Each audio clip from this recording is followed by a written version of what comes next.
अरे बहू, तुमने चप्पल क्यों उतार दी? माँ जी, ये गरीब गंवार है ना, इसीलिए। सॉरी। उसके बाहर चप्पल उतार कर जा रही है। देखो, तुम्हारे गांव में वो क्या बोलते हैं, गोबर मिट्टी जमीन पर लगाते थे, इसीलिए चप्पल पहनकर नहीं जाते थे, लेकिन ये मार्बल लगा हुआ है तो मैं आराम से जा सकती हूँ। नहीं दीदी, ऐसी कोई बात नहीं है। रसोई कहीं पर भी हो, लेकिन रसोई में कभी भी चप्पल पहनकर नहीं जाना चाहिए, क्योंकि वहाँ पर खाना बनता है, और जहाँ अन्नपूर्णा देवी हो वहाँ कोई चप्पल कैसे ले जा सकता है? ये सुनकर मीनाक्षी की आंखों में आंसू आ जाते हैं और वो हर्षिता के सिर पर हाथ रखती है। श्रेया बहू, यही मुझे तुम्हारे मुंह से भी सुनना था, कभी कुछ भी। श्रेया इतरा कर चली जाती है। मीनाक्षी और बाकी सब नहा रहे होते हैं। इतने में हर्षिता पहली रसोई का सारा खाना तैयार कर लेती है। ये सब देखकर निखिल खुश होता है। अरे वाह, तुमने 1 घंटे में चाय, नाश्ता, आलू कचौड़ी, 3 तरह की सब्जी, रसमलाई, मीठा सब तैयार कर लिया। ये तो कुछ भी नहीं है निखिल जी, मैं तो एक बार में 10-15 तरीके के व्यंजन तैयार कर सकती हूँ इतने ही टाइम में। माँ जी, पापा जी, आप आगे बैठ जाइए। हाँ बहू। तभी श्रेया भी आ जाती है। सब खाना खाकर बहू की तारीफ करते हैं, जो कि श्रेया को बिल्कुल भी पसंद नहीं आता है। बहू, रसमलाई बड़ी चोखी बनाई है, तूने एक और दे दे। और बहू, मुझे मटर पनीर की सब्जी दे दो। पापा, थोड़ा कम खाओ, आपको ऐसे मसालेदार खाना कम खाने को बोला है डॉक्टर ने। जेठ जी, पापा जी के लिए मैंने अलग से कम मिर्च मसाले वाली सब्जी बनाई है, ये लीजिए पापा जी। अरे वाह, इसे कहते हैं सर्वगुण संपन्न बहू, जो घर में सबका ख्याल रखे, ना कि दूसरों की पसंद को बोझ समझे। ऐसा सुनकर श्रेया गुस्से में टेबल से उठकर चली जाती है। माँ जी, दीदी को क्या हुआ है? वो ठीक तरीके से बात क्यों नहीं करती? थोड़ी अलग सी रहती हैं। भाभी, आप नहीं हो ना इस घर में, थोड़े दिन में आपको भी भाभी का पता चल जाएगा। वो ऐसे ही रहती हैं। आप भी खाना खा लो। पहले मेरे मंदिर जैसे ससुराल के सभी लोग खा लेंगे, उसके बाद मैं खाऊंगी। ठीक है बहू, हमारे खाना खाते ही तुम भी खाना खा लेना। सभी के खाना खाने के बाद शगुन में हर्षिता को एक जोड़ी चांदी के बिछिया मिलते हैं। सब अपने कमरे में चले जाते हैं। दोनों बेटे ऑफिस चले जाते हैं तो हर्षिता झूठे बर्तन उठा के रसोई में रख देती है, टेबल साफ कर देती है, रसोई साफ कर देती है, तब जाकर अंत में खाना खाती है और बिना किसी परेशानी के गर्मी में अपने पंखे में रहती है। लेकिन बड़ी बहू एसी में ही रहती है, बाहर से खाना ऑर्डर करके खाती है। दिन गुजरते हैं। छोटी बहू ने घर की सारी जिम्मेदारी संभाल ली थी। सुबह सुबह सबके पैर छूना, रोज अपने मीठे भजन से सबको जगा देना, टाइम से पहले खाना बना देती है, सास ससुर को दवाई दे देती है। एक दिन घर में संतोषी मनोज आते हैं। और महेश भाई साहब, कैसे हैं आप? और आपकी नई बहू कहाँ है? अब तो बहू को इस घर में 3 महीने हो गए होंगे ना? हाँ मनोज, बहू को इस घर में 3 महीने हो गए हैं। बहुत अच्छे से सारी जिम्मेदारी संभाल लेती है। इतने में हर्षिता अपनी चचिया सास ससुर के पैर छूती है, उन्हें ठंडे शरबत बनाकर देती है। वो ऐसे ही रसोई में खाना तैयार करती है। सिलेंडर खत्म हो जाता है। हे भगवान, इस सिलेंडर को भी अभी खत्म होना था। मुझे कितने सारे पकवान बनाने थे। अरे हाँ, 2 महीने पहले मैंने चूल्हा बनाया था ना, उसी पर खाना बना लेती हूँ। चूल्हा जलाकर धुआं करोगी क्या? घर में धुआं आ गया तो? रुको, मैं अभी इंडक्शन ऑर्डर कर देती हूँ, आ जाएगा। बहू, बाहर मेहमान बैठे हैं, टाइम लगेगा। दीदी, आप पैसे मत खर्च करो, अपने इंडक्शन मंगा लिया और बिजली चली गई तो आप रहने दो। मैं फटाफट से चूल्हे पर ही खाना बना लेती हूँ। मुझे तो चूल्हे पर खाना बनाने की आदत भी है, और छत पर पुराने फर्नीचर की लकड़ी भी पड़ी है, वो भी काम आ जाएगी। You are right, what can I expect from you. जो गरीब होते हैं वो अपनी आदत से गरीब होते हैं। एक खाना बनाने के लिए इतना लोड लेकर काम करोगी तुम? करो। हर्षिता की आंखों में आंसू आ जाते हैं। फिर भी वो धूप में जाकर फटाफट चूल्हे पर 3-4 तरीके का स्वादिष्ट व्यंजन तैयार करती है। इतने में मीनाक्षी मेहमानों को बिजी रखती है। 1 घंटे बाद हर्षिता अनेक पकवानों से उनकी टेबल सजा देती है। अरे चाची जी, चाचा जी, आप इतने शांत क्यों बैठे हैं? खाना खाइए ना, गर्मा गर्म। मैंने राज कचौरी भी बनाई है अनार डाल के। अरे वाह दीदी, तुम्हारी ये बहू तो बड़ी बहू से भी ज्यादा समझदार होशियार है। चूल्हे पर भी कितनी जल्दी खाना बना कर रख दिए, वो भी इतने पकवान। बहू, हम इतना सब नहीं खा पाएंगे, थोड़ा कम कर दे। नहीं नहीं चाची जी, आप दोनों के लिए बहुत प्यार से ये खाना बनाए हैं, आपको थोड़ा थोड़ा तो सब खाना होगा।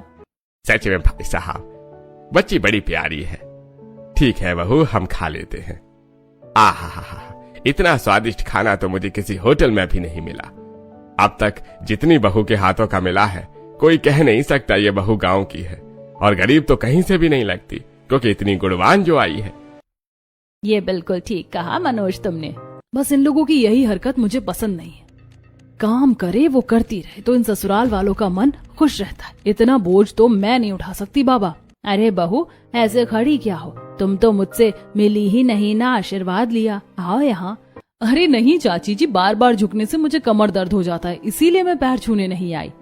अब कोई बात नहीं, कोई बात नहीं। खाना खाने के बाद जाते जाते भी हर्षिता उनके पैर छूती है। बस बस बहू, कितना पैर छुओगी? मैंने सुना है तुम अपने ससुराल को मंदिर समझती हो, और ये बहुत अच्छी बात है। ऐसे ही अपने मंदिर का ख्याल रखना। बड़ी बहू तो ऐसे बिल्कुल नहीं है, क्योंकि वो अमीर है। खैर, मैं चलती हूँ। वो दोनों चले जाते हैं। तब श्रेया अकड़ कर, तुम्हें ये सब करना जरूरी है क्या हर्षिता? अपनी आदत छोड़कर शहर की तरह रहना शुरू कर दो। 24 घंटे पैर छूना, मंदिर, पूजा पाठ करना और दूसरों की गुलामी करना, ये ठीक नहीं है। तुम जैसी बहुएं ही ससुराल वालों की आदत खराब करती हैं।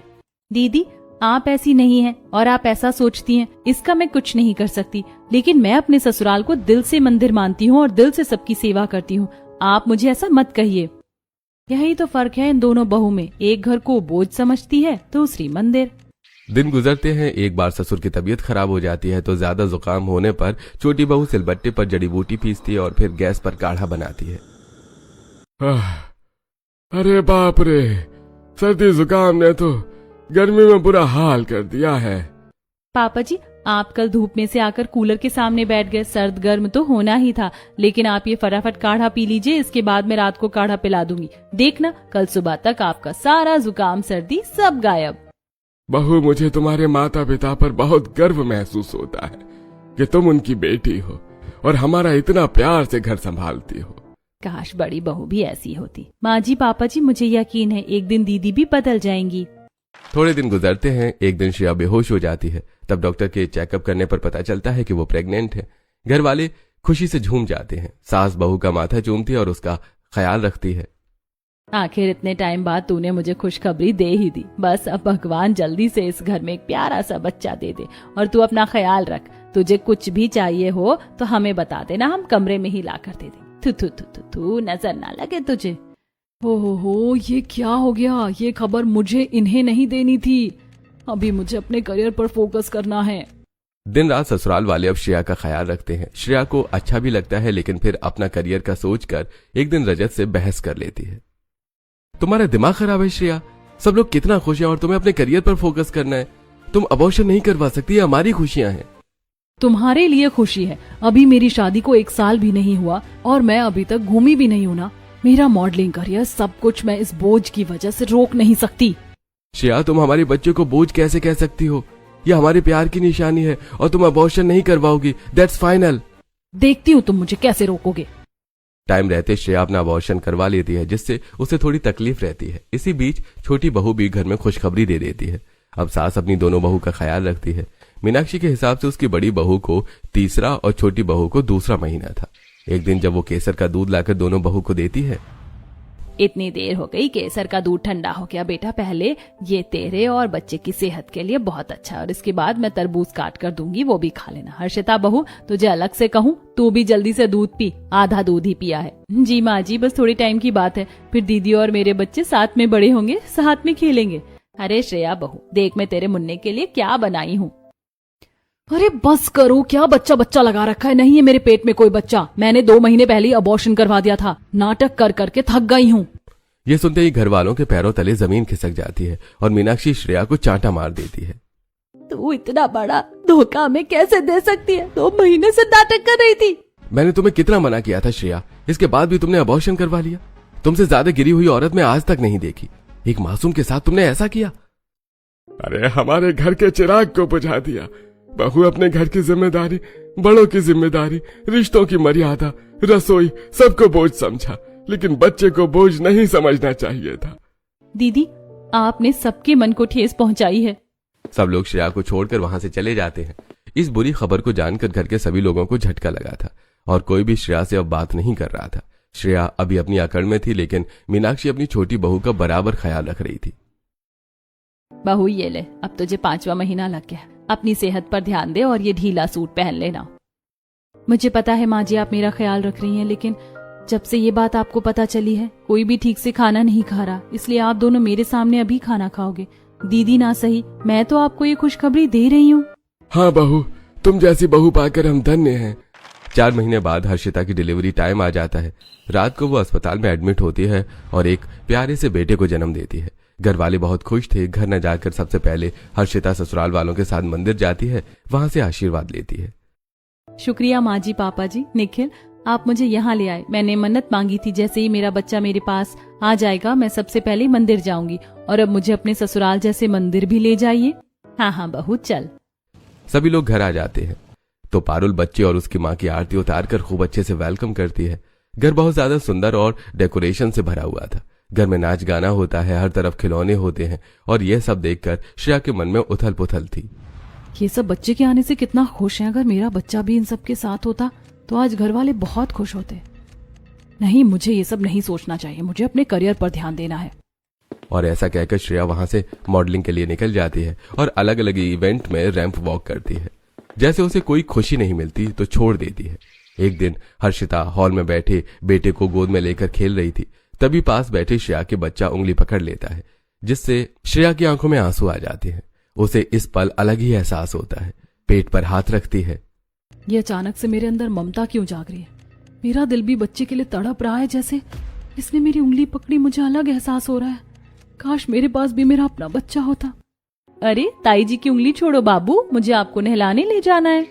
रोज रोज बच्चे को देखकर श्रेया के मन में बच्चे के लिए प्यार उमड़ता है। उसे गोद में लेने की कोशिश करती है, लेकिन मीनाक्षी और महेश उसे मौका नहीं देते। माँ जी मुझे भी दे दीजिए। तू दक्ष को लेकर क्या करेगी? बच्चे तो तेरे लिए बोझ होते हैं ना।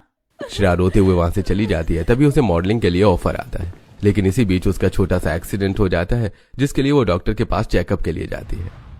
वैसे तो श्रेया घबराने वाली कोई बात नहीं, लेकिन तुम्हारे पेट में लग जाने की वजह से तुम्हारे कंसीव करने के चांसेस कम हो गए हैं। वैसे भी तुमने अबॉर्ट करवाया था, तो इस बात का ध्यान रखना और ये लो मेडिसिन। नहीं, ऐसा नहीं हो सकता, मुझे भी माँ बनना है। ये मुझसे क्या हो गया? ये बात किसी से शेयर नहीं करती, खुद ही घर में परेशान रहती है। ठीक से सो नहीं पाती, आंखों के नीचे डार्क सर्कल आ जाते हैं। वहीं छोटी बहू घर की जिम्मेदारी संभाल कर अपने बच्चों को भी गोद में लेकर खाना बना रही थी। कभी ससुर को पानी दे रही थी। तब श्रेया, दक्ष बाबू मेरे पास आ जाओ, मैं बड़ी मम्मी हूँ ना। हर्षिता तुम आराम से काम कर लो, मैं इसे संभाल लेती हूँ। नहीं दीदी, अब तो इसको गोद में लेकर मैं घर के सारे काम कर लेती हूँ। 4 महीने का हो गया है ये, आप रहने दो। बहू तू इसको लेकर जितना काम करेगी तू आराम कर ले, इसे मैं संभाल लूंगी और काम पारुल देख लेगी। बाकी श्रेया तो इस घर में महारानी की तरह रहने आई है। लेकिन जैसे ही दक्ष रोने लगता है, श्रेया गोद में लेकर संभालने लगती है, जिससे रो पड़ती है। अब रोकर क्या दिखा रही है? दक्ष शांत शांत, रोते नहीं। आज ही मुझे अपनी गलती का एहसास हो गया। दक्ष को गोद में लेकर, और जब उसने पहली बार उंगली पकड़ी तब मुझे समझ आ गया कि माँ बनना कितना बड़ा सौभाग्य है, और मैंने इसे ही बोझ समझ लिया। मेरी किस्मत इतनी खराब है कि अब मैं कभी गर्भवती भी नहीं हो सकती। मैं जिम्मेदारी से भागती रही, और हर्षिता तुमने इसे प्यार से निभाया, घर बच्चा सब कुछ संभाला। बच्चों को गोद में देने के बाद श्रेया सास के पाँव में गिड़गिड़ाने लगती है। तब सास आंखों में आंसू आ जाते हैं और उसे गले से लगा लेती है। तूने क्या खो दिया है ये तुझे समझ आ रहा है, पर तू चिंता मत कर, हम अच्छे डॉक्टर को दिखाएंगे, कुछ ना कुछ हल निकल आएगा। आज समझ आए घर और बच्चा बोझ नहीं होते, ये तो सबसे बड़ी नेमत होते हैं। दीदी रोते नहीं, बहुत स्ट्रांग हैं आप। हर वक्त मानो आप मेरे गांव चलो, वहाँ हर चीज का इलाज है। देसी इलाज बहुत फायदेमंद होता है, सब ठीक हो जाएगा। सच में? हाँ दीदी। श्रेया को अपनी गलती का एहसास हो जाता है।